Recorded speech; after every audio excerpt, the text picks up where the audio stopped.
Back out by Jamie Baker. Yushkevich wheels it back in. Lindros lost. Archibald takes him out of the play. Up with it is Recchi. Walks in front. Shot one, knocked down. Rebound, score! Lindros!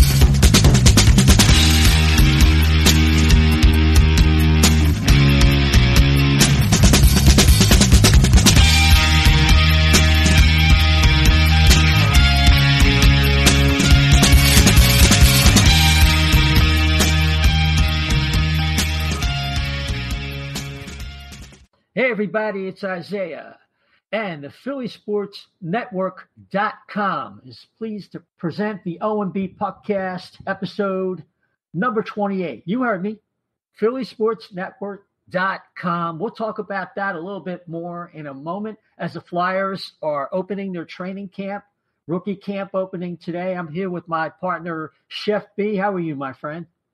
Very good, sir. And of course, courtesy of PhillyIsFlyer.com, Dan the Flyer fan, Dan Ash. How are you, Dan? I'm doing good, Isaiah. All right, cool. Listen, we are now partnered with PhillySportsNetwork.com. We'll refer to them as PSN. And we've been looking to partner with a site that gave us written content to complement our podcast. And they were looking for something that was in a very similar vein. So we're proud to partner up with those guys. Our very first guest was Jamie Basco from PSN, and he was on several times, as well as Matt Martin. And I look forward to having Derek Bobb and Austin Mitchell on. And you'll see the synergy there, hopefully. And I think it's something that's going to give us a higher profile and increase the chances that we're going to get noticed and more listens. And speaking of which, just wanted to give a shout out to our listeners that gave us the highest number of listens, our best rated show that we've ever done. And that was 5 weeks ago. And I just can't say thanks enough because it was an outstanding total and a tremendous increase. So give yourselves a hand and thanks so much for that. We'll keep working to earn that. Gentlemen, just a little information here for people who are wondering when do the Flyers start, what's going on. The rookie camp started today and goes through Wednesday. Then the training camp opens this Friday. When the vets come in, they'll be divided into two groups. The first exhibition game is Sunday the 16th. I believe that's versus the Islanders. And the last exhibition game will be, I believe, in Boston on the 29th. The season begins on Thursday, October 4th in Las Vegas versus the Golden Knights. And Chef, you just came from Las Vegas. Tell me, was there Golden Knights fever there? Yeah, there's Golden Knights stuff everywhere, especially along the strip. I mean, my wife and my two daughters, we went to see Queen at the MGM down there. It's across the street from where the Golden Knights, and there's Vegas stuff hanging up everywhere in the casinos. It's funny. It gave me great pleasure to walk into New York casino and see Vegas stuff hanging everywhere. It was awesome. It was like the best contradiction in the world. But it was a great time. I highly recommend it. Oh, that's fantastic. I've been out there a couple of times. Dan, what are your thoughts given everything that's going on right now and everything started, and then all the news gets spiked by the Andrew McDonald injury, out 6 weeks, probably about 2-3 weeks into the actual regular season. And then, of course, the Max Pacioretty deal and subsequent contract. Yeah, it's a good time of year. All the news is getting back up. A lot of things to talk about. Finally starting to, whet the appetite for the season, which is coming up soon. The McDonald injury, it's not ideal. He does play a role on the team, whether you like it or not. And I think that it's going to affect the team heading into the season. but hopefully it opens the door for somebody like Phil Myers. And if he can get a chance to start the season with the Flyers, rather than just playing the seventh man while Christian Folin gets the opportunity, hopefully he can prove himself. And I don't think he's going to stay up once Andrew McDonald gets back, but hopefully he leaves a good taste in everybody's mouth, and we may see him later in the season. Yeah, there's a wide variety of scenarios that come up in your mind. You think about Christian Folin and his skill set could probably help on the penalty kill. But one thing you get with Phil Myers, if his game can translate here, is the fact that unlike players like Hake, Folin, McDonald, who just tend to dump the puck out instead of outletting the puck or even lugging it up, Phil Myers can consistently make those outlet passes, and just like Sanheim, Provorov, and Ghost, and that's just more attack time for the Flyers. And his game is very efficient. So I think Phil Myers has a chance. I think the key, and we're going to talk about this with our guest coming up directly, Anthony DiMarco of the Fourth Period. He'll be with us momentarily. It's what kind of impression can he make? Because and also, like I was about to say, it's his health. I think more than anything, Chef, that's the one bugaboo when it comes to Phil Myers. Yeah, if he stays healthy, I think he's got a good solid chance. But just like Dan said, I'd much rather if he's going to just ride the pine, then don't even bother. I mean, don't even bother bringing him. I'd much rather see him take games and reps down in with the Phantoms, other than just sitting on the bench up here. We saw what that did to like Sanheim in that transition period last year, and I don't want to crush our prospects confidence just by hey, you made it, but take a seat. Yeah, I mean, I have a little bit of a different slant on that, and maybe that's because I had the opportunity to check out some articles where Hextall was interviewed today. I think the plan is pretty clear that if Myers is not going to get the time that you would want, and the scenario that you talked about with Sanheim would potentially play out, they just assume would call up TJ Brennan, and Folin would fill in, and TJ Brennan would be the guy who is there in case of an injury. The only way Myers would be there, it would seem, is if he's going to get extended time. And then after McDonald comes back 2 or 3 weeks into the season, they would suss things out from there. Dan, is that match what you're getting from Philly as Flyer? More or less, yeah. I wouldn't be worried about Myers riding the pine early in the season. I mean, I believe 6 weeks would take him about to the end of October. It's the 22nd, looks like, games that he could return on. So, it's not like he's going to be here for a prolonged amount of time. So even if he sits on the bench for those couple of games and only gets, 2 or 3 games in, I don't think it's that big of a deal. They do start the season out west in Vegas and then play Colorado. So it's a good possibility that they're going to have a couple extra defensemen in case of an early season injury out there before they come home against San Jose. So, I don't really know what is going to happen. We've seen this situation before. We saw last season, like Chef said, with Sanheim and Moran for the first couple of games as well. But, I think if he gets an opportunity to play in, the first 10 games or so while AMac is gone, he could impress. But, this is Dave Haxtell we're talking about here, and we all know how this story goes. Well, that's true. But I think I was listening to Dan Silver from Phileas Flyer, and he was talking about that. And he mentioned something that I do recall, where Dave Haxtell really seems to like Phil Myers' game. And if you think about it, and as I said earlier, he is very efficient game. He has very little slack in his game. And it seems like it would translate better to the NHL, more so than Travis Sanheim, who has this visionary ability to find people with passes and make plays. But sometimes his lack of defensive fundamentals, at least last year, could get him in trouble. Simple things like stick-on-puck plays and reads gave Sanheim more trouble, and maybe those are areas that Myers is actually more advanced in than Travis Sanheim. So we might have a different scenario it'll be interesting how that plays out. You see the excitement. You saw the interviews. Chef, you saw Sean Couturier skating for the first time today and giving an interview afterwards. He's still on the same time frame where he'll probably see some exhibition action, barring any further complications with his knee, probably the last 2 or 3 exhibition games. From all the stuff, all the clips that I saw, it looked like he was faring pretty well. I mean, in questions and interviews, he said, he was asked about the brace, and he said it's just something I got to get used to. I'm feeling more comfortable. I'm feeling more better standing on it all the time, skating on it all the time. So that's a good sign. I'll take that. Yeah, I mean, like an NFL quarterback, most of those guys wear braces, even if they don't have a knee problem anymore. With how important that position is, Dan, it's just something maybe Coots is going to have to get used to for the duration.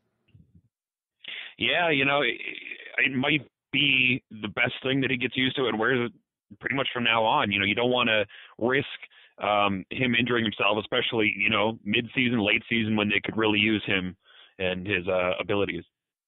It's an MCL. I believe it. It might not be the same location. It's not something, obviously, if it's a 6-week injury, that is going to be like an ACL. And I think that if they get him on the brace, we'll go from there. All right, so that's where we stand right now. We're joined for a return appearance, Anthony DiMarco of the fourthperiod.com. Welcome back to the O&B Puckcast. Hey, guys. How's it going? All right.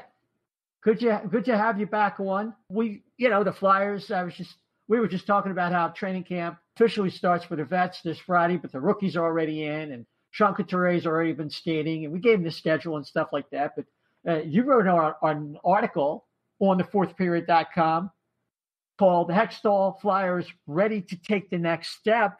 Why don't you give us a synopsis of that and spike it perhaps with the news of the injury of Andrew McDonald and how that alters the outlook from there?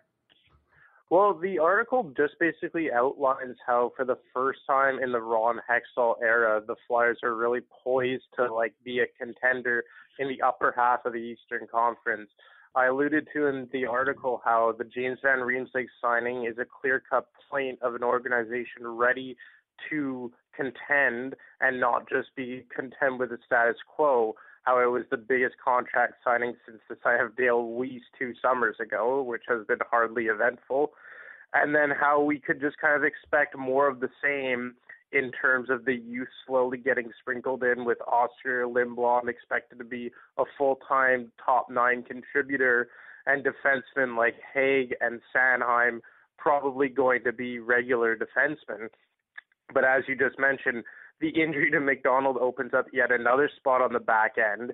He joined Samuel Morin on the shelf, so Morin won't be there. Manning's gone, so it looks like Phil Myers has a clear-cut path to a potential starting role in the top 6 come opening night. I find it hard to believe that the Flyers will go with Folin and Gudas and Robert Haig and Travis Sanheim in the lineup on opening night, as they're probably going to lack a puck mover. So I think insert Myers, and I think Myers has a really good shot to just continue on the path of contention for the Flyers. Yeah, I mean, I see Folin, Haig, and McDonald as different levels of a facsimile of the same defenseman. And, definitely the more you can transition play, the better off the Flyers would be. And considering, like we mentioned earlier before you got on, that Myers has a game that is very efficient. It's not as adventurous as Sanheim. So if he does impress, he's really got a good shot to stay in the lineup, maybe much in the manner of Shane Gostisbehere, the way he was called up and surprisingly just kind of took the ball and ran with it. The only issue with Phil Myers, of course, has been his health. Well, yeah, I think that Myers having that full year of pro hockey under his belt in the AHL, as Hextall said, I believe it was yesterday, is really going to help him. And yeah, his health has been an issue, but now he has a chance to have a full training camp, and he doesn't have any roadblocks in front of him. The spot is there for the taking, and I think, as you mentioned, he's going to bring an element to the defensive back end that the Flyers lack, except for Gostisbehere and Provorov and perhaps Sanheim, but Sanheim has really yet to showcase his true offensive talent at the NHL level. Personally, with the injury to McDonald, I see no reason why Myers should not crack the Flyers lineup, if not the top four, come opening night. And I think that his partner will more than likely be Travis Sanheim. Well, I mean, it is possible they might want to put. They might. Oh yes, put I meant Robert Hagg. Sorry. Okay, Robert. yeah, I mean that's right, because I think Gudas could be with Sanheim and Hagg with Myers, and that's certainly doable. And Hagg has that flexibility to play either side, but of course, if he can play his natural side. So there's a lot of the only place I don't expect Phil Myers to be, Dan, would be on the first pair with Provorov. Eventually, I think that would really be a nice pairing, but right now, that doesn't seem like that would be the case. Yeah, I think going in, Gostisbehere has definitely taken that role alongside Provorov, and I wouldn't expect Myers to get that kind of ice time this early on, but maybe in the future, in the next 2 or 3 years, that could be an interesting thing to play with. Yeah, I do think that eventually Ghost will be on the second pair, not because the metrics don't look good, because they do look good, but Chef, looking down the road, I think Ghost is someone who might be possibly targeted late in a playoff season where he can become like a target physically, and sometimes it's just a different season. So if Ghost could be protected down the road, and a guy like Myers could be elevated. I know we're getting a little bit of ahead of ourselves here, Jeff, but I mean, it is exciting to have this many puck movers and pieces that fit together so well. It's nice to have all the right ingredients for a change, where you're not just looking for filler spots. It's a good problem to have when you look at your defensive cores and go, ooh, this person could play with this one, but hey, but for now this one's fine. But in 2 years, it's great to be able to. I can't think of the last time we actually went, wow, we can project down the line of what the Flyers lines are going to be because we think that they're going to be that good. So. That's where I'll take my blessings on this. And you protect who you can when you can. Yeah, I know I'm going to catch some hell about that, maybe feedback, but I've watched a lot of hockey, and in playoffs are a different animal. Mm-hmm. Shot metrics are not quite as translatable, in my opinion. Goal metrics become a lot more important. Not saying that they're more so, but that's where the pressure and the choke factor becomes an issue. And it's nothing against Ghost. I just see him as a possible target physically in the playoffs. But we're getting off track, and that's completely my fault. Anthony, just one advantage that Christian Folin does bring is an area that's a trouble spot for the Flyers is the PK. Because Christian Folin's metrics on the PK are good, according to our buddy Ted Brown. And there is this sneaking suspicion that if they do struggle there, Folin could be taking time away from players like Sanheim or possibly Myers. Yeah, well, I think that Folin was brought in for a reason, and it is his specialty, shot blocking and penalty kill. My colleague Dennis Bernstein at the fourth period informed me on it, and he said that was his bread and butter. And as we know, Dave Haxall has never been shy to lean on the more veteran-type players and have a short leash with the rookies at the time. And if the Flyers are indeed going to be without Andrew McDonald for the first month or so, I would not be surprised if Folin does start in the top six in favor of a Myers or a Sanheim come opening night. And if he did, the Flyers would have the chance to have three right shot defensemen in the lineup for the first time in probably since 2013, when they had Luke Schenn, Bruno Gervais, and Curtis Foster and all at the same time, which was hardly remarkable. But no, I think Folin really has a good shot here to prove his worth because he's coming to a team that struggled mightily on the penalty kill. And given the fact that McDonald is out, he has a prime opportunity to showcase his talents. Yeah, it's not impossible that Folin could come in instead of somebody like Haig. I mean, it's not like Haig inspired a lot of confidence toward the end of last year. Fair or unfair, Dan? I mean, some people are overlooking that scenario. If Myers is clearly more talented than Haig, and he's more talented than Folin, which we know, I mean, that's a scenario that could definitely play its way out, particularly if the PK struggles. Yeah, it wouldn't surprise me. Haig went from Hackstall's favorite to sitting in the doghouse for much of the end of the season and into the playoffs. So, maybe he comes in and looks a little better to start this year. But it is a different possibility that Myers could get the start and Haig could sit in favor of Folin. But I think one way or another, he's definitely going to see quite a bit of ice time during Andrew McDonald's injury. Yeah, more than likely. Chef, one last lingering thing, and then we're going to get into 5 burning questions. It ought to be a lot of fun. We'll be talking about that. Hexy has been quoted and interviewed as saying he would be open for a veteran addition to help the PK. It's going to be interesting to see how things play out because sometimes late in training camp, some trades are made. The Flyers aren't happy with some of the so-called adjustments that Ian LaPerriere on his umpteenth try to make this work. And if I sound a little bit cynical, I am. I think he should have been replaced. Chef, with your thoughts?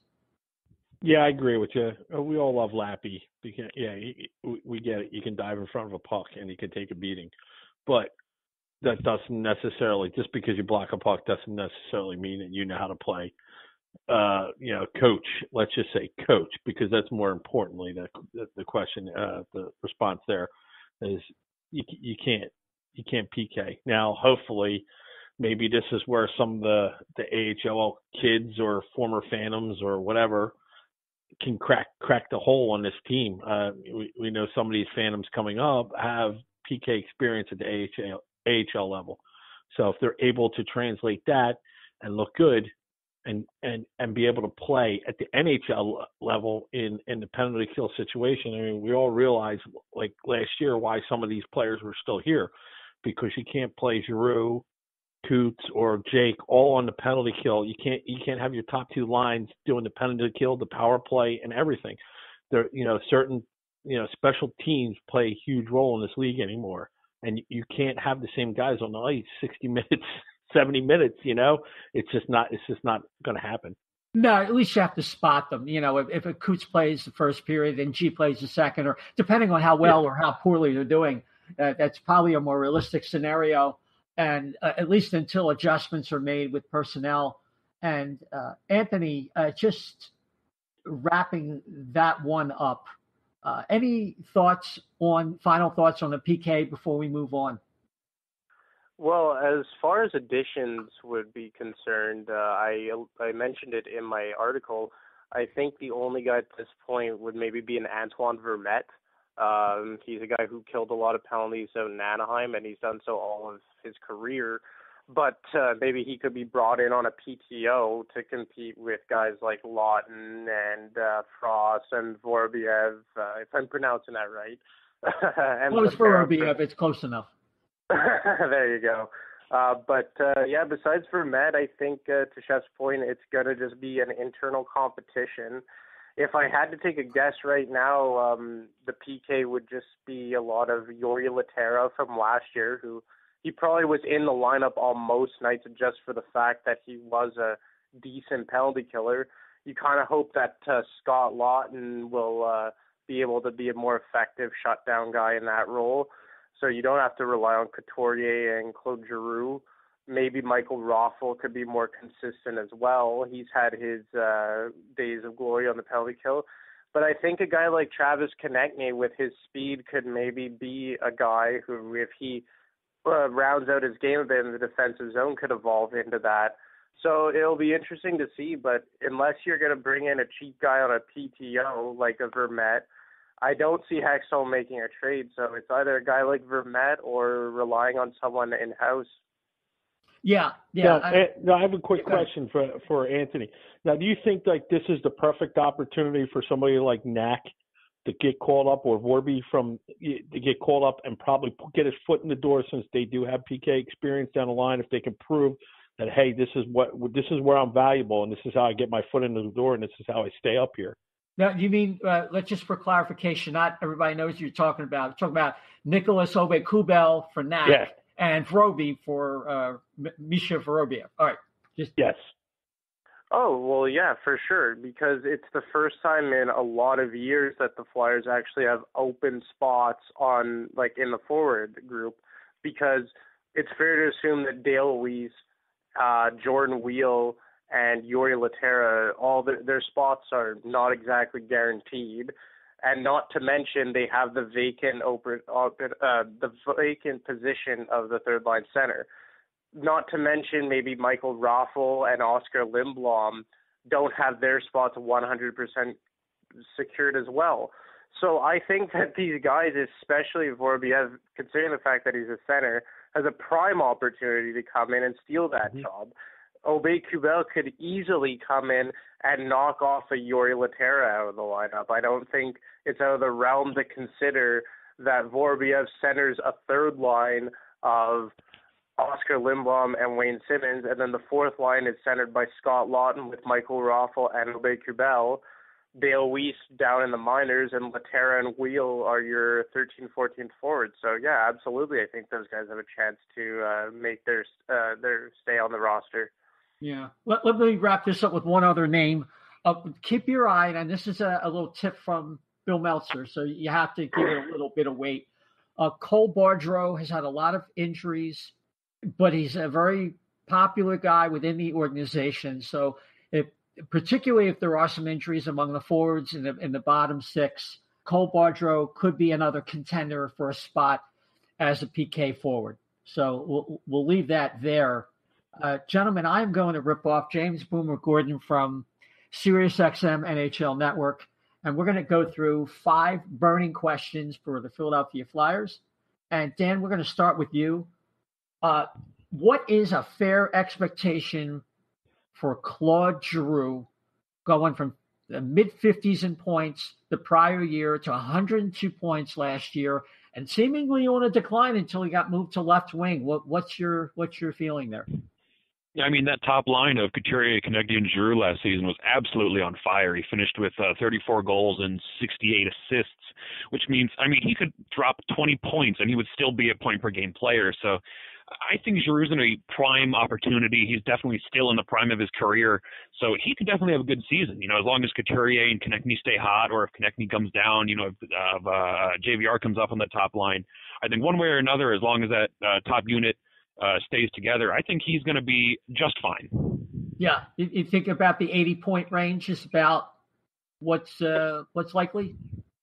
I think it's a safe bet, 80, 85. Chef, what say you? I have them between 80 and 90 points. I think it's very reasonable. I mean, like, if you look at it, like, I think in your notes you had these are all career years for players. So if you look down the line, what's an accessible rate of loss? 10, 15%. So that would be 3 to 6 goals here and there, 10. So that translates to maybe like 10 points, 10, 15 points. So like Dan said, if you drop down to 80, you're still a point a game. You're good to go. I mean, you can't be disappointed in a point of production in the game. That being said, I hope he stays on the wing and they don't get crazy and move him back to center, because I think long range, that's good for him. Yeah, I would agree with that. And Anthony, I want to move on to the next question, because it was another one of the focuses of your article, was the focus on the goaltenders. Between the inability of Elliott to play a lot of games, maybe 45 at the most, and the insecure feeling you get when you think about Michael Neuwirth or Alex Lyon possibly being the backup, are the Flyers goalies going to be able to get it done? Yeah, it seems like we have this discussion every training camp. I think they will. I think they will be able to get it done. I know Brian Elliott looked like a garbage can in the playoffs, but I saw enough from him in the months of January and the beginning of February, where he started something like 15 consecutive games, that I think that he can I think that he can be like the starter for this team, considering the defense plays well. But I think it's going to rely on having a steady backup, and I just can't put my faith in Neuwirth staying healthy. It's just an ongoing thing, always. So I'm really hoping that it's Alex Lyon, and I think if Lyon can build off of what he did last year, and Brian Elliott could just be what he was in January, which is not lights out, not a Vezina caliber goalie, but just give the team a chance to win. I'm confident that with the offense that Hextall has put together, adding JVR, they could be good enough. Yeah, we're all hoping. We got our fingers crossed on that one. But that brings me to the next question, and something you alluded to, Dan. Do the Flyers have real scoring depth right now? Has JVR pushed them past that threshold where you say, even if a couple guys are slumping, there's enough going on there with the natural growth of Konechny and Patrick, and maybe even with a little regression by Coots and G, you throw JVR into that mix, and Wayne Simmonds with something to prove. The Flyers have enough?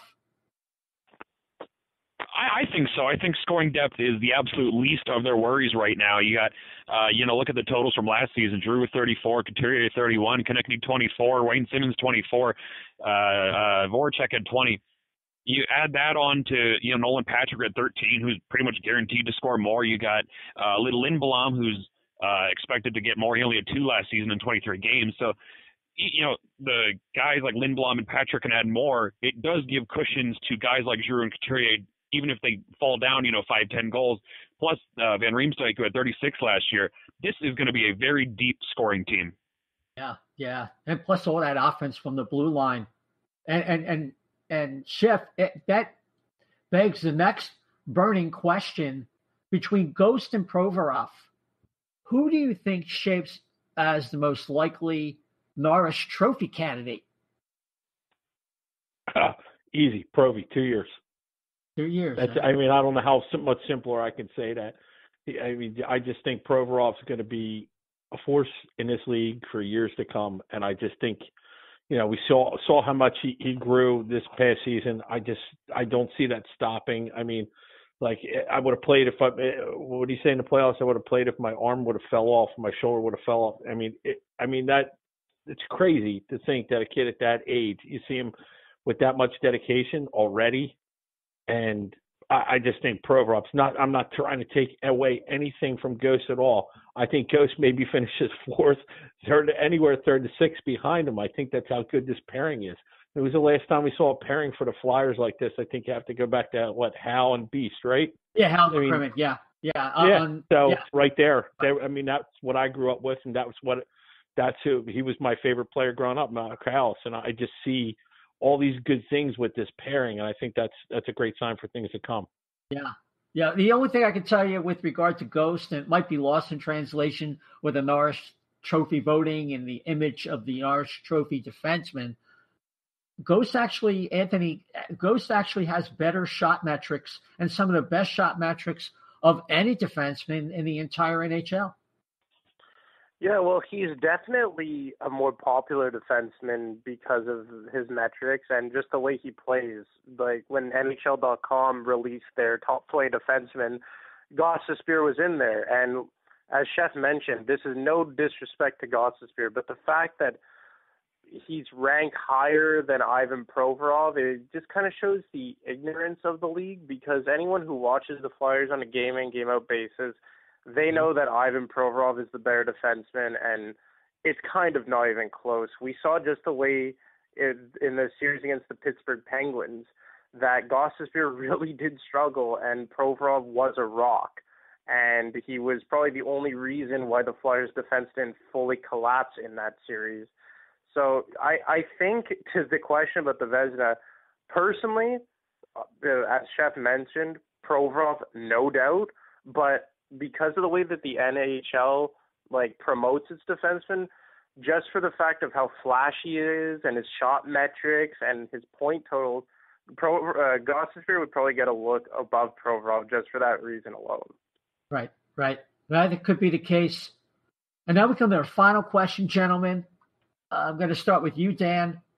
Will the Flyers, A, make the playoffs, And B, if they do so, will they win around Dan? I think they're going to make the playoffs. It's going to be a tough competition, especially in the Metro. I think the only teams you can really rule out of the playoff hunt already would probably be the Islanders and maybe the Rangers. I think Carolina could maybe be a surprise team. They really fought hard toward the end of last season, but they had a slump in the middle of the year. You know, they got Washington, Columbus, Pittsburgh, Philadelphia, New Jersey. I think they could all make a serious push this year. So I think they do make the playoffs. Depends where they finish and who their opponent's going to be. I think if they finish in a wild card spot, their opponent is probably going to be Pittsburgh or Tampa, Toronto. I think they could be in trouble, but if they could manage to sneak up and get into that second spot in the Metro and face a team, you know, maybe like Columbus and New Jersey, I think they do have a better chance of getting out of the first round. All right. Chef, you want to weigh in? Yeah, sure. I mean, I tweeted it out to you guys. When I was in Vegas this past week, I did drop some money on the Eagles to win the Super Bowl because I'm a homer in that respect, and the Flyers to win the Cup. That being said, you know, pipe dreams, and I want a pony too. But realistically speaking, here's my thing. I think they do win the first.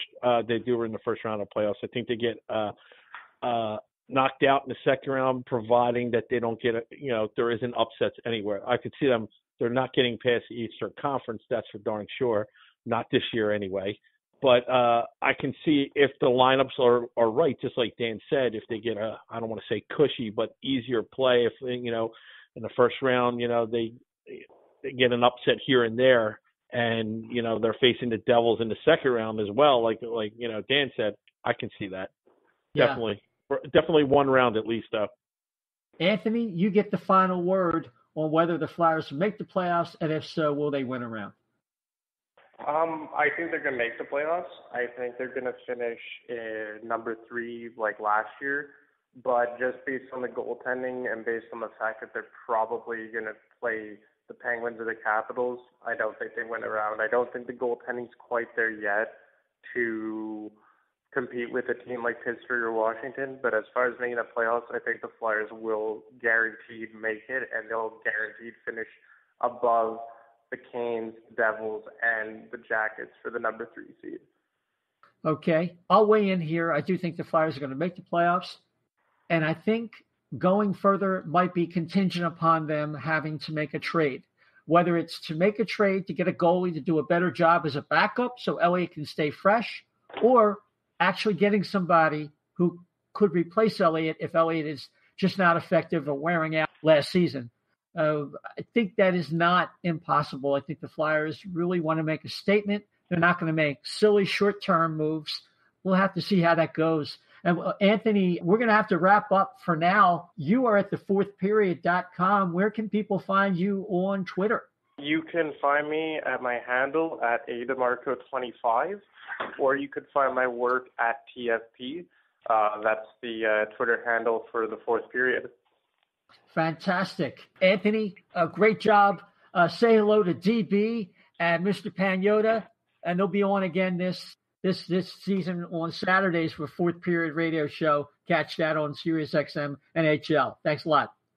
Thanks a lot, guys. Enjoy. All right, take care. Dan, Pacioretty gets traded, and it turns out that George McPhee actually, to get Max Pacioretty, traded 2 first-round draft picks, 2 seconds, and a third, if you add up, and plus 28 games of the wonderful Thomas Tatar. Yeah, it was an interesting trade. I think for the first time in a while, Mark Bervin had a good trade. I think Pacioretty needed to get out of Montreal. I think he needed some fresh scenery. He went from 30-plus goal seasons down to just 17 last year. Only had 37 points. So hopefully him going to Vegas, and Vegas already being the behemoth that they are, with Paul Stastny in the offseason, now they have Max Pacioretty. They're probably going to be a pretty tough team to play against this year. Yeah. The other thing is, Chef, Pacioretty goes on to sign a deal at 4 years, $28 million. As you know, Pacioretty is the same age, or just about the same age as Wayne Simmonds. Now, I realize that Las Vegas has no state tax, but is that a template for the Flyers to offer a contract to Wayne Simmonds for? Well, yeah, I mean, we kind of guessed in the range before of where he would be, and this kind of like solidifies it now if you look at everybody, that's been signed. So 7 years, $7 million, 4 years. I mean, I think that's like right where the Flyers would be willing to go. That's the highest I think the Flyers would be willing to go. I mean, you don't see anything in Hextall's history that says that he would go any further than that, especially with a 30-year-old. Yeah, and it begs the question of whether, that's what the Flyers want to do. Wayne Simmonds has been one of the best values in the league. Is that necessarily what he and his agent want to do? And I think that's where the two parties are going to separate, and Wayne's not going to be here. Now, whether Hextall decides to trade him, which might, once you get into the season, it's really difficult, but you don't want to lose him for nothing. So you have this quandary that comes up as a result. But at least you could point to that contract, and Pacioretty is a more accomplished player, more consistent goal scorer, and overall player. So I think given that no tax situation in Las Vegas, all things being equal, that would be about the limit that the Flyers would probably go. Something we mentioned before, something Russ Cohen talked about. But I don't think him and his agent are going to run with that. I think they're going to want, look, they can get another $10 million. Can you blame them, right? Yeah, of course. Yeah. I mean, look at it, though. There's not many. That's going to limit his options of going somewhere. So that could be in a little bit of in the favor. I mean, how many people really have that option of going that whole route to give him the 6 year, like 7.25 to 7.5 range that he's probably able to command, or once I should say more so along those lines. That it does limit his options. Yeah, he should get $7 million for at least 5 years on the open market. That's where we're at with that.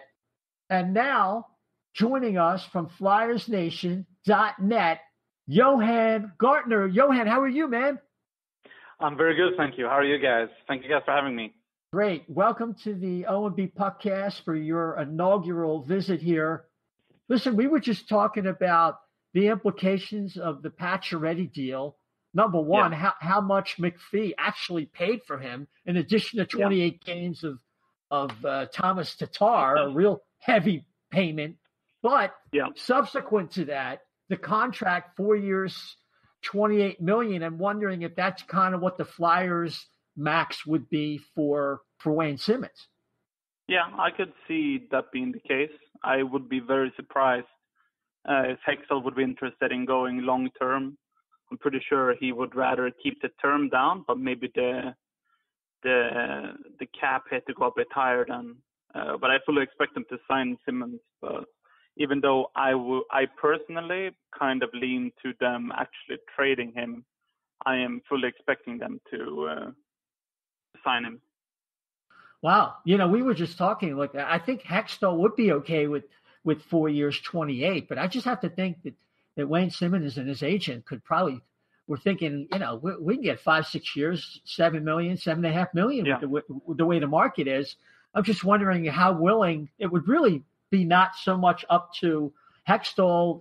He would lay down the 4 year mark. I don't think he goes past that. It'll be very interesting and really just pure conjecture as to what he will do, depending on how much he wants to stay in Philadelphia. I do think there's a red line for Ron Hextall, at least when it comes to term.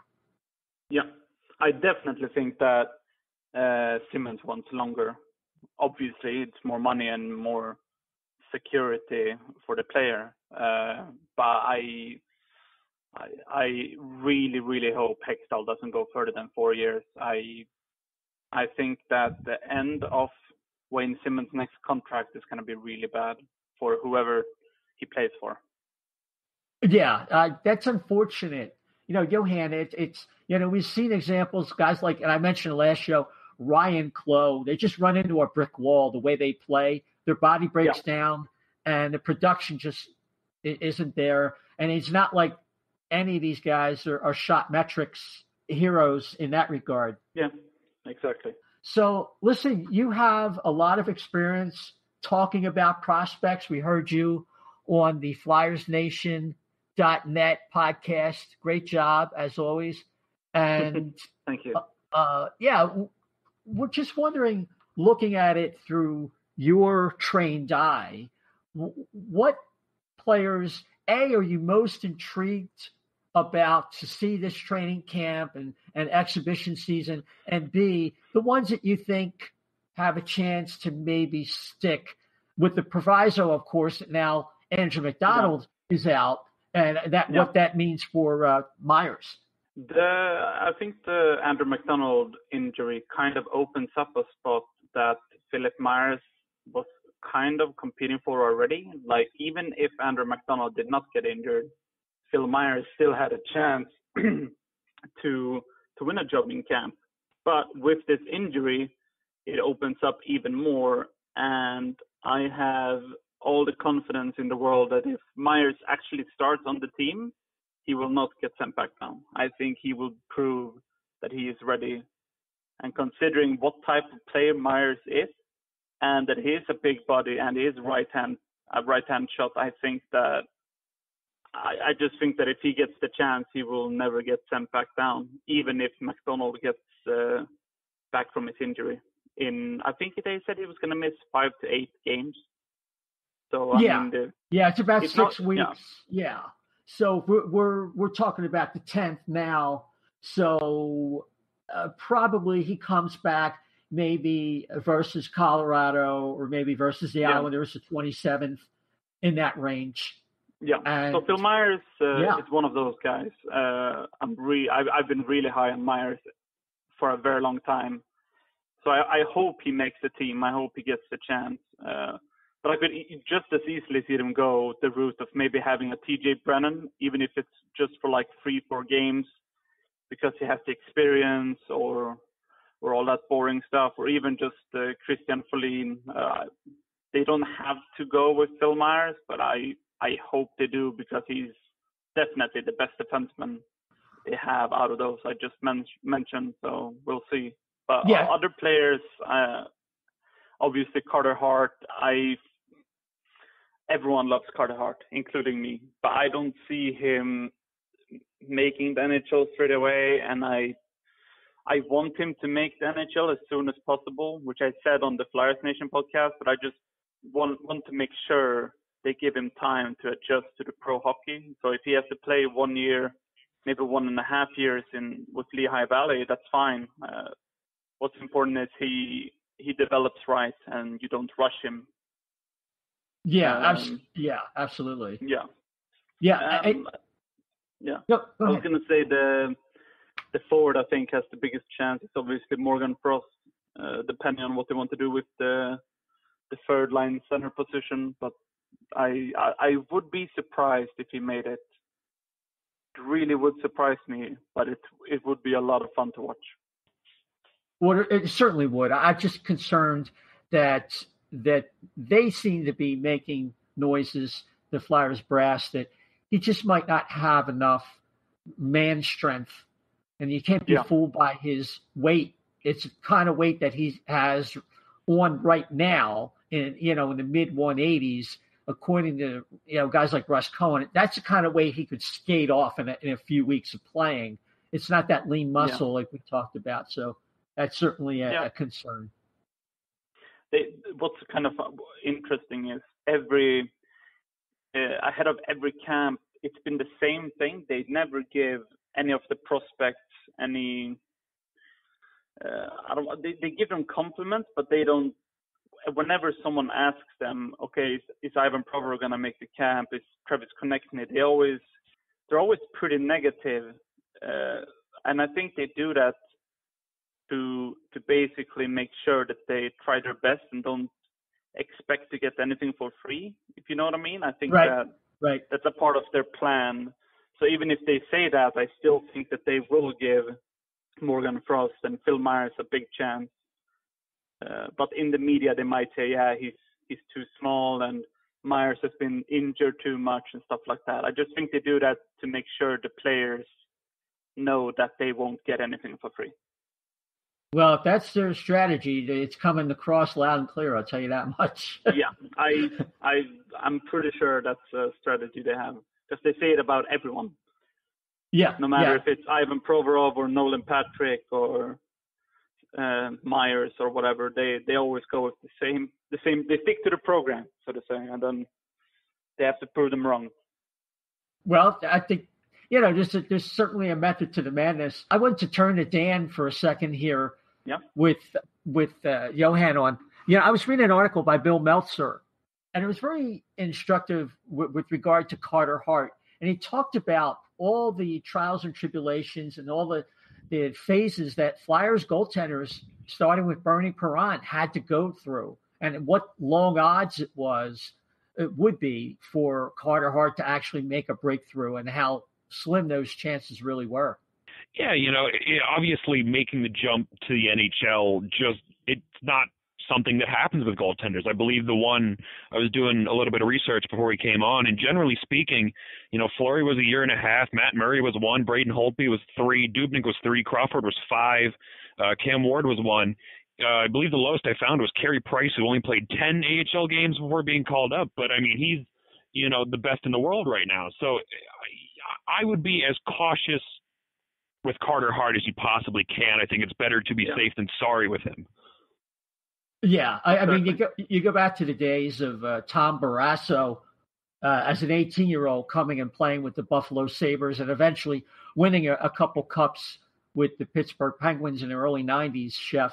That's really the last time I can remember somebody not only doing well in the early phase, somebody like Steve Mason, but without taking their development, taking a nosedive. Yeah. He also went to Pittsburgh to get the cups though too. I mean, he didn't win them in Buffalo, so. But that I can't argue with anything that Dan said or anything that Johan said. I mean, why would you risk that? It's like, okay, yeah, you can do it. You can go forward and try to fit it into the puzzle and make it work. But realistically speaking, if you were calling up Carter Hart, or even if he's absolutely lights out, in reality, you need to start him above Elliott then. You need to start him, because what's the point of bringing up your all-star, your future project, everything that we think that Carter Hart is, to sit him on the bench and have him play every fourth game? It doesn't make sense. So he would have to play every game. He would have to be your starter in order for it to even work. And I think that's just not a wise choice to put on a kid that young. Now, if you want to develop him, he's got to play. You got to win. You got to play and develop, which is why I think he'll probably be in the AHL. Johan, you want to weigh in more?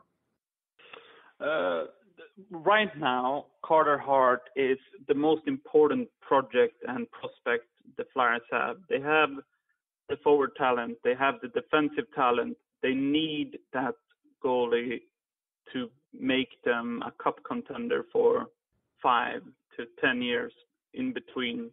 However it turns out with trades and all that stuff, he is the missing piece. They have a bunch of other prospects coming up on both offense and defense, but they don't really have. They have a couple of goalie prospects, but they have none like Carter Hart. They can't risk it. They can't rush him. He will need time, most likely, and they must give it to him, no matter how much. Let's say Brian Elliott and Michael Neuwirth both struggle this year. They can't rush Carter Hart. No, I can't. No, it's another way to put that is they can't bleep this up. So so they don't bleep it up. And we had our prior guest, Anthony DiMarco from Fourth Period on. I wouldn't be surprised if it got to the point where, look, they made the JVR signing, so obviously they want to take another step. I wouldn't be surprised if they made a late season trade for a goaltender, either to get a better backup if Lyon's not good enough, or if Nuvi, does his injury thing like he can't help but do. And Elliott is strictly like a 45 game a year goalie. Why not? Because you can't screw up Carter Hart. I think Hextall has handled the situation perfectly. Both Elliott and Neuvert are on their last years now on the contracts, and so whatever happens with the goalies, worst case scenario, maybe you bring up Alex Lyon or you trade for another Peter Mrazek, and then you just deal with the goalie situation next year, because then you have no goalie signed and you can decide, is Carter Hart ready after one season in Lehigh Valley? That's not unreasonable. I think that's pretty fair to say he could be. But he won't be playing 60 games next year. That would be very surprising, but maybe he could split time with someone and then you sign someone to play with him. Even if it's Brian Elliott for another year, they sign him on a 1-year deal, or they go a different way. That's then, but I think the situation now with both goalies on expiring contracts, I think that's perfect. Yeah. And Brian Elliott is someone who engenders a lot of good feeling in the room and throughout the organization. And he's a good soldier. And if Carter Hart looked like he was ready to emerge in a scenario that you envisioned and talked about, I could definitely see that happening. I want to ask you about Felix Sandstrom, because going into last year, he really, in the eyes of many, was almost the equal of Carter Hart. And then, of course, he had a hiatal hernia and basically a lost year. What is your impression of him and his potential? Could he possibly be someone who surprises and actually is as good as Hart? I think so. I think the last year hurt his chances. It kind of stopped him in his development. But he has switched team now, so he's playing for a different team, and hopefully this year in the SHL he'll regain what he lost last year, and maybe he can step up his game to get ready to move over to Lehigh Valley next year. He's going to need more time. He may not be ready for the NHL until he's maybe 24 or something like that, maybe 25. You never know with development, but I'm not ready to rule him out yet, but it's definitely hard to know for sure how he's going to bounce back now after that injury. Yeah.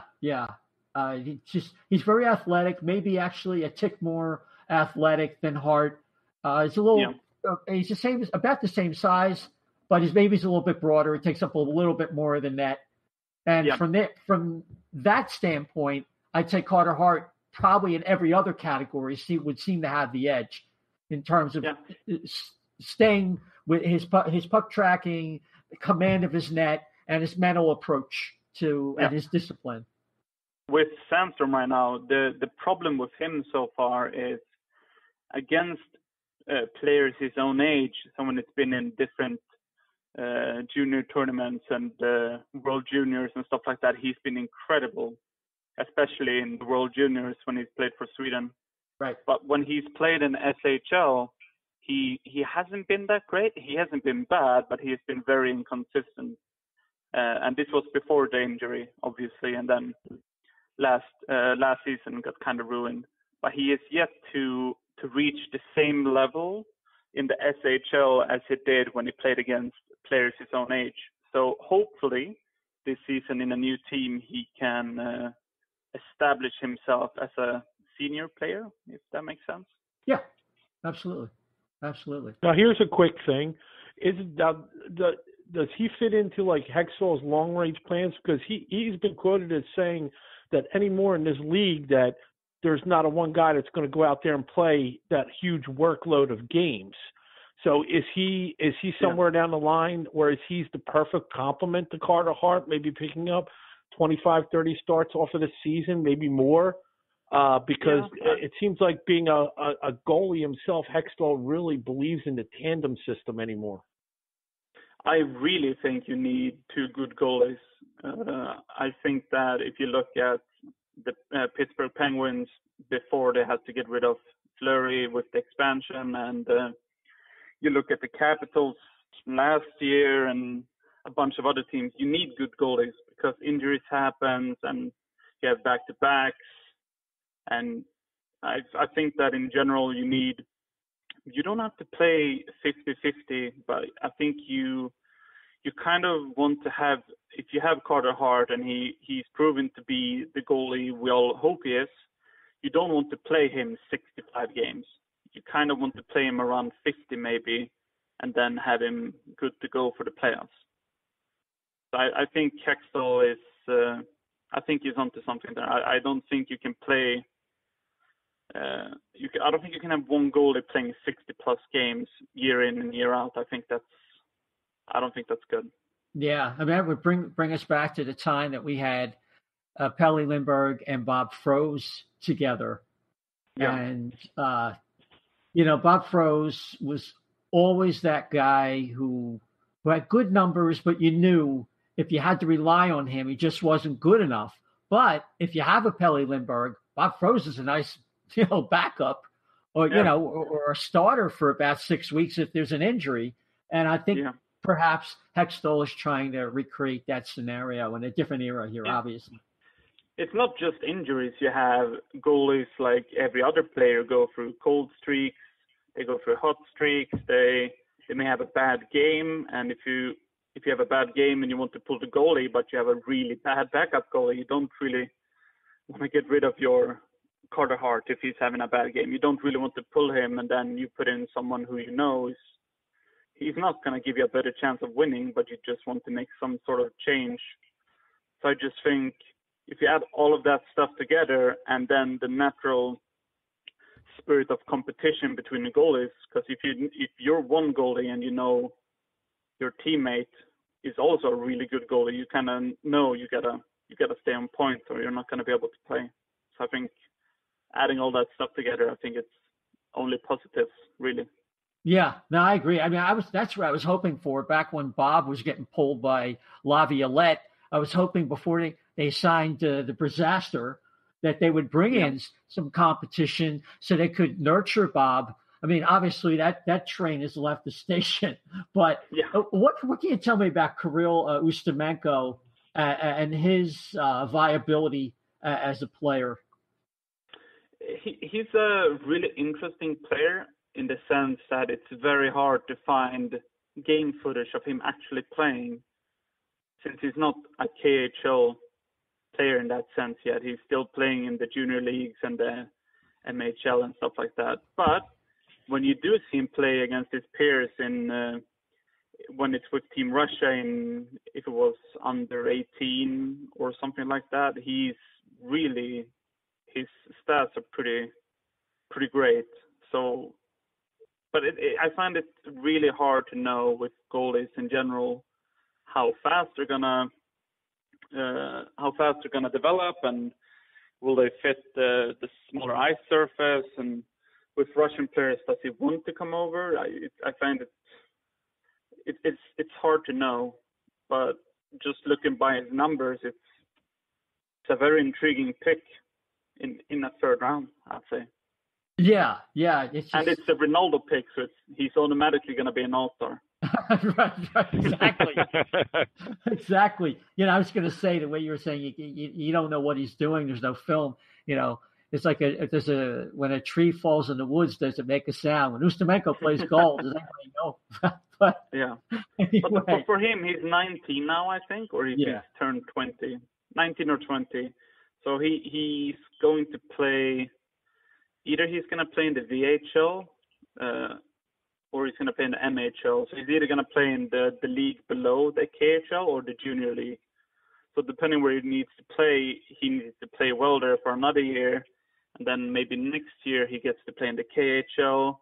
And then maybe he needs another year after that to establish himself as a good KHL goalie.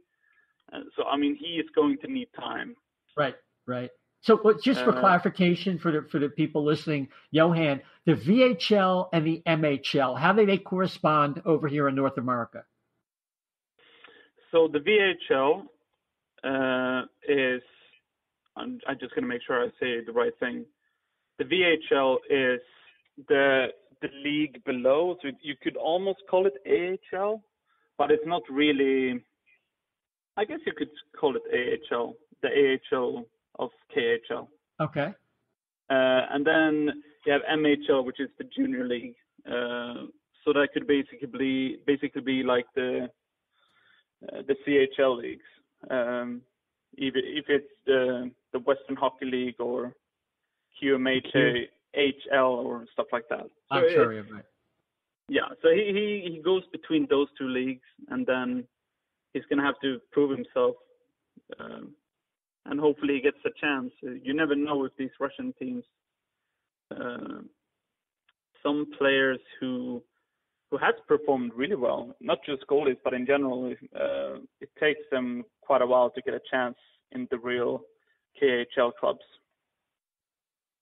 Right. So we're going to have to see, but I think it's a decent pick with the third round. Yeah, and with goaltenders are the one position where they can have a down year or two and rally and get their thing together, because there's just so much to the position. It's not like a forward, like a lot of people, and we heard a report, I don't know if you had heard this, locally, a very veteran reporter had a sit down with a Flyers insider, was talking about German Rubtsov and how the Flyers are kind of down on him. And if they needed to trade a high-level prospect, he would be the guy, because they don't think he's been assertive enough and he's been too accepting in a secondary role. And they want him to step up because he's a first-round draft pick. And, because he didn't skate today, which was interesting. Yeah. I was just going back with Dan Silver from Phileas Flyer. If there's ever been a candidate to be Nikita Filatov 2.0, German Rubtsov is starting to – those shoes are starting to fit. That's a little scary. Yeah, I think I don't know really what to expect from Rubtsov, because I kind of hoped he would start his development when he joined Chicoutimi a couple of years ago. He never really took off. Like he had a decent end of that year when he joined that team, but last year he wasn't bad. But you kind of expect your first round pick to contribute more, I'd say. But I still think that I don't think he's going to be bad. I just don't think he's going to be a top 6 guy. But I could see him be a really good third center or even winger, depending on if he stays at center. I don't know. I find it extremely hard to judge him. And he was also one of those players that struggled to get a chance with the KHL team, even though he was playing pretty well with in his MHL team and stuff like that. And he was highly regarded then. And I wouldn't say that Ustimenko is, even though he's a decent prospect. At least German Rubtsov had some sort of fame, if you want to call it that, being a first-round pick and all. And even he couldn't get a chance to play in the KHL. Right. Yeah, he's a controversial player. I get the sense he leaves me wanting a little bit more. And other people we've had on the show have said that no, he's progressing just fine. He just has a subtle part to his game. I think he's got to get a little bit of casual out of his game. Well, that remains to be seen. But I just wanted to turn the topic of conversation to the younger players that might crack the lineup. Obviously, we talked about Phil Myers, but we talked earlier about Nicholas Aube-Kubel and how he has had some penalty killing time in Lehigh Valley. And he also was very good 5-on-5 as a scorer. What would he bring if he could make the team? I think that I kind of started to count Aube-Kubel out of the equation because you had all these prospects coming in. They drafted players like Vorobyov. They drafted David Kashe that played really well in the SHL. They had Lashinsky and Bannerman and Wade Allison. And then you start to think about Aube-Kubel, and he had a bad year, his first year with the Lehigh Valley Phantoms. And then he just bounced back, and he was really good last year for Lehigh Valley. So he would bring, I think he could bring some depth scoring if he's on the fourth line, which I think would be the spot for him. He's kind of a quick skater, has a good shot, very reliable all over the ice. For some reason, last year he got suspended quite a bit. I don't know if that's from his coaches to tell him to play more hard-nosed or something like that, because it's never really been a part of his game before. Yeah, he played kind of recklessly at times. Yeah, so I think that's the part he needs to get rid of. Yeah, Dan, you had some information about him and Phil Myers. Both had some a lot of penalties down in Lehigh Valley. Yeah, Myers is also one of those.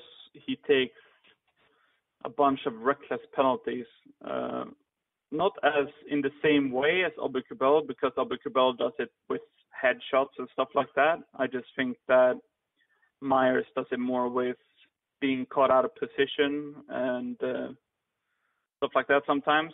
But I think that if you think about Aubé-Kubel, you could think about Matt Reed, sort of.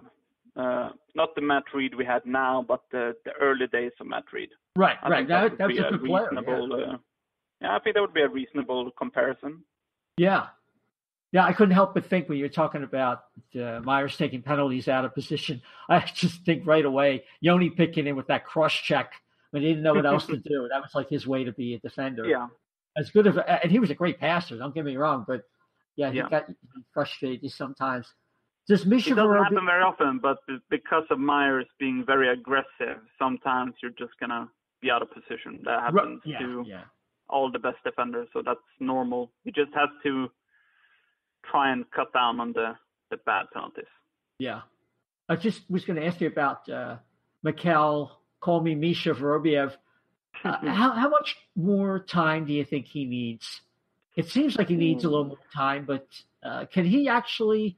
I think you mentioned you referred to him earlier. Yeah, I'd be surprised if he won a job this summer straight out of camp. But I could definitely see him getting a call up if they get injuries.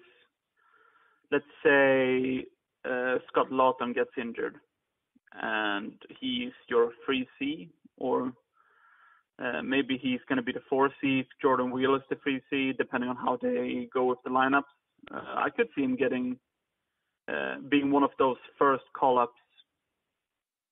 Yeah. I think he could possibly be ready now. But it's hard to know since he's only played. He has 2.5 pro season, 1 season AHL where he played 50-something games, if I remember. And then he played 1 year in the KHL and a half year before that. Right, so, right. He has some pro experience, so it's not like he comes straight from juniors. So I could see him being ready, but I'd be surprised if he actually won a spot. Yeah, he had some injury issues last year, so he didn't really even play a whole year because with the Phantoms, he got 58 games, 29 points. Yeah, that's what I thought. Yeah, and the prior season, and he got 9 games in the playoffs. So, and the prior season, he played only 51 games. You know, he can't help the KHL schedule, and he was up with the World Junior Championship. But so the prospects, heck, it's just layering them on. Then we got Farabee and O'Brien. Of course, it's just letting the fans know the reason we have some invites to the camp. A lot of it had to do with the fact that the college players aren't eligible to come to the training camps, and we have a lot of Swedish players that we drafted that their seasons are about to start. So exactly. That's part of the reason why they had some camp invites to fill in some spots. Yeah. Obviously, those newly drafted prospects, O'Brien and Farabee, are going to need some grooming in the NCAA before they come over to the Flyers. But I'm really excited about both of them. So it's going to be fun following them with their respective teams this year. Same with the Swedish player, even like a 7th round pick, Westfeldt, who got drafted really late, but it's still, he is most likely going to play with the SHL team, the same as Oskar Lindblom, Brynäs. So watching players like him and the other Swedes, it's going to be fun because pretty much all of the Swedish prospects are going to get bigger roles in their teams in the highest Swedish league. So it's going to be fun to follow. Yeah, I mean, some of these players might have been drafted later, like Hogberg and Bernhardt and Westphal, like you had mentioned, but they might have had the highest ceilings, but their floors are a little higher than you would expect. These might have been some shrewd moves by Ron Hextall. Yeah, I think he's done a pretty good job of drafting in these late rounds. You don't really expect a 5th round pick or even a 3rd or 4th round pick to become an impact player in the NHL. Maybe they can become a decent NHL player, but you don't really expect them to be an impact player. But having players like Oskar Lindblom and stuff like that kind of proves that, even Shane Gostisbehere, that you can find these really good players later if you're a bit lucky and you pick the right player. So it's going to be fun to follow pretty much all these prospects. But I especially look forward to watching these Swedish ones because pretty much all of them are playing in pretty big roles now for this season. So it's going to be fun. Yeah, so if they thrive, that really means a lot more than guys playing in juniors because the Swedish leagues are just simply a higher level, one of the best leagues in the whole world. Yeah, exactly. Right. So that's going to really be exciting. So it's a great story to tell. Johan, I just have to ask you because we're going to wrap up. It's been so great that you could make it. Just wanted to get your opinion on whether the Flyers are going to make the playoffs, and if they do you think they're going to win a round? I think they will make the playoffs. The only reason they won't make the playoffs, I mean, there's 2 reasons.